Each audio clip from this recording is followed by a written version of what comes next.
Master minds commerce చదవాలనుకునే 10th inter విద్యార్థుల తొలి ఎంపిక. నమస్కారం, మీరు చూస్తున్న సుమన్ టీవీ. నేను మీ కీర్తి. గుప్త నవరాత్రులు, వారాహి నవరాత్రులు జూన్ 26 తారీఖు నుంచి జూలై 4 తారీఖు వరకు కదా. సో ఇందులో భాగంగా 3వ రోజు అమ్మవారి అవతారం గురించి మనకు తెలియజేయడానికి ప్రముఖ ఆస్ట్రాలజర్ బ్రహ్మశ్రీ నందిబట్ల శ్రీహరి శర్మ గురువు గారు ఉన్నారు. నమస్తే గురుగారు. వాగర్థావివ సంపృక్తౌ వాగర్థ ప్రతిపత్తయే జగతః పితరౌ వందే పార్వతీ పరమేశ్వరౌ. ఆదిత్యాయ చ సోమాయ మంగళాయ బుధాయ చ గురు శుక్ర శనిభ్యశ్చ రాహవే కేతవే నమః. శృంగేరి జగద్గురు పీఠాధిపతులకి, కంచి పీఠాధిపతులకి నమస్కారములు తెలియజేసుకుంటూ కార్యక్రమాన్ని ప్రారంభిద్దాం. గురుగారు, ఇక అమ్మవారి 3వ అవతారం గురించి, విశిష్టత గురించి తెలియజేస్తారా? అమ్మవారు వారాహి అమ్మవారికి సంబంధించి నిన్నటి 2వ రోజున బృహత్ వారాహి అమ్మవారి రూపంలో కొలుచుకున్నాం. 3వ రోజు అమ్మవారిని స్వప్న వారాహి రూపంలో కొలుచుకోవాలి. ఈ అమ్మవారు చాలా విశిష్టమైనటువంటి దేవత, రాత్రి దేవత అని అంటారు. సాధారణంగా వారాహి అమ్మవారిని గుప్త నవరాత్రుల్లో వారాహి అమ్మవారిని సూర్యాస్తమయం నుంచి సూర్యోదయం లోపల మాత్రమే చేసుకోవాలి. కానీ ఈ అమ్మవారిని విశేషంగా రాత్రి దేవత ఎందుకన్నారు ఈ స్వప్న వారాహి అమ్మవారు అంటే, స్వప్నంలో మనకు దర్శనమిచ్చి మనం అడిగిన ప్రశ్నకి సమాధానం చెబుతుంది. కర్ణమాతంగి, అలాగే కర్ణ పిశాచి, ప్రశ్న గణపతి ఉన్నట్టుగానే స్వప్న వారాహి ప్రశ్నాంజనేయ స్వామి, ఆంజనేయుడు కల్లోకి వచ్చి సమాధానం చెబుతాడు. అలాగే స్వప్న వారాహి ఈ అమ్మవారిని ఉపాసన చేసినటువంటి ఉపాసకులు ఏంటంటే, వాళ్ళ దగ్గరకు వచ్చినటువంటి సంబంధించిన ప్రశ్న అడిగినటువంటి వాళ్ళకి రాత్రిపూట కొంత నియమ ప్రకారం జపం చేసి ఈ ప్రశ్నకి సమాధానం ఏంటని చెప్పి నిద్రపోతే కలలో ఈ అమ్మవారు కనిపించి ఆ ప్రశ్నకి సమాధానము, పరిహారము అన్నీ తెలియజేస్తుంది.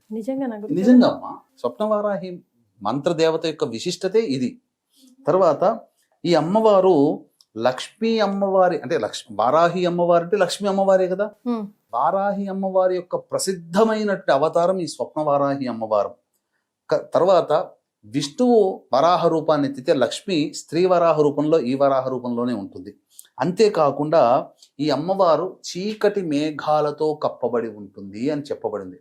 అంటే మేఘం అంటేనే చీకటిగా ఉంటుంది, కప్పబడినా ప్రకాశవంతంగా కనిపిస్తుందంటే అత్యంత తేజోవంతమైనటువంటి రూపమట ఈ అమ్మవారు. మిరుమిట్లు గొరిపే వస్త్రాలంకరణతో ఉంటుంది. మొత్తం శరీరము నిండా దివ్యమైనటువంటి కాంతిని వెదజల్లే ఆభరణాలని ధరిస్తూ ఉంటుందట ఈ అమ్మవారు. ఈ అమ్మవారు 3 కళ్ళతో ఉంటుంది. 3 కళ్ళతో ఉండే ఇంకొక అమ్మవారు కూడా ఉన్నారు. అది కూడా మనం ఈ వచ్చే అమ్మవారి రూపంలో తెలుసుకుంటాం. పైగా ఏ వారాహి అమ్మవారికి అవతార రూపానికి కూడా లేనటువంటి స్పెషాలిటీ ఏమిటంటే, అమ్మవారి కిరీటంలో నెలవంక ఉంటుంది. ఇప్పుడు చాలా మంది తెలియక వారాహి అమ్మవారికి సంబంధించినటువంటి ఫోటోలు కానీ విగ్రహాలు కానీ తీసుకుంటారు కదమ్మా. చాలా మంది నెలవంక ఉన్నటువంటి అమ్మవారిని తీసుకుంటారు. అదంటే స్వప్న వారాహిని పూజిస్తున్నారు. కాంతివంతంగా కొంత ఫోటోలలో కూడా మెరుస్తూ ఉన్నట్టుగా ఉంటుంది అమ్మవారి రూపం. వెనకాల ఒక చక్కటి మెరుపులతో ఉన్నటువంటి రూపం కనబడుతుంది. అది స్వప్నవారాహి అమ్మవారే. కిరీటము ధరించి ఉన్న, ఆభరణాలన్నీ ధరించి ఉండి మెరుస్తూ ఉన్నట్టుగా రూపం కాంతివంతమైనటువంటి దేహంతో కనబడుతున్నటువంటి చిత్రపటము ఆ స్వప్నవారాహి అమ్మవారి రూపం అని చెప్పవచ్చు. ఇంకా ఈ అమ్మవారి యొక్క విశిష్టత ఏమిటంటే, వరాహు స్వామి భూమిని తన దంతంతో నిలబెడతాడు కదా, ఇలా నిలబెడతాడు కదా దంతం మీద. ఈ అమ్మవారి యొక్క దంతం మీద కూడా భూమి నిలబడి ఉంటుందట. అంటే ఈ భూమండలాన్ని స్త్రీ వరాహస్వామి ఏ విధంగానైతే భూమిని మోసాడో అదే విధంగా ఈ స్వప్నవారాహి అమ్మవారు భూమిని మోస్తుందట, దంతం మీద నిలబెడుతుందట. అటువంటి అమ్మవారు ఈ అమ్మవారు. ఈ అమ్మవారు ప్రధానంగా 4 చేతులు ఉంటాయి కదమ్మా. ఈ అమ్మవారు ఒక చేతిలో పాము, ఇంకొక చేతిలో మేక, ఒక చేతిలో కత్తి, ఇంకొక చేతిలో డాలు, ఇవన్నీ కూడా ఈ అమ్మవారు ఉంటుందట. ప్రధానంగా ఈ అమ్మవారి యొక్క వాహనం ఏమిటంటే అశ్వవాహనము, గుర్రము. కాబట్టి 3వ రోజు స్వప్నవారాహి రూపంలో అమ్మవారిని కొలిచేటప్పుడు గుర్రం మీద ఉన్నటువంటి అమ్మవారు ప్రకాశవంతమైనటువంటి వస్త్రాలంకరణ చేసి దివ్యమైన ఆభరణాలు ధరించి మెడల్లో చక్కగా ధరించి ఉండి, ఒక చేతిలో పాము, ఒక చేతిలో మేక, ఒక చేతిలో కత్తి, ఒక చేతిలో డాలు, అలాగే ఈ కిరీటంలో నెలవంక కలిగినటువంటి రూపాన్ని మనస్ఫూర్తిగా భావన చేస్తూ ఆ 3వ రోజు స్వప్నవారాహి అమ్మవారి అవతార స్వరూపముగా ఎవరైతే పూజ చేస్తారో ఈ అమ్మవారి పూజ వలన ప్రధానంగా సకల ఐశ్వర్యములు కలిగి శత్రువుల కోపం తగ్గిస్తుందట. ఓకే. ఇప్పుడు ప్రశాంత్ ఎంతటి వాడైనా ఒక శత్రువు మన మీద అటాక్ చేయాలని అనుకున్న వచ్చిన వాడు కూడా మనల్ని చూడగానే ఆ అమ్మవారి యొక్క అనుగ్రహం మన మీద ఉండడం చేత శత్రువు కూడా వచ్చి కోపాన్ని తగ్గించుకొని మనతో స్నేహంగా మెలిగి వెళ్ళిపోతాడు. ఇలాంటి రూపంలో ఈ అమ్మవారిని 3వ రోజు స్వప్నవారాహి అమ్మవారి రూపంలో కొలవాలమ్మ.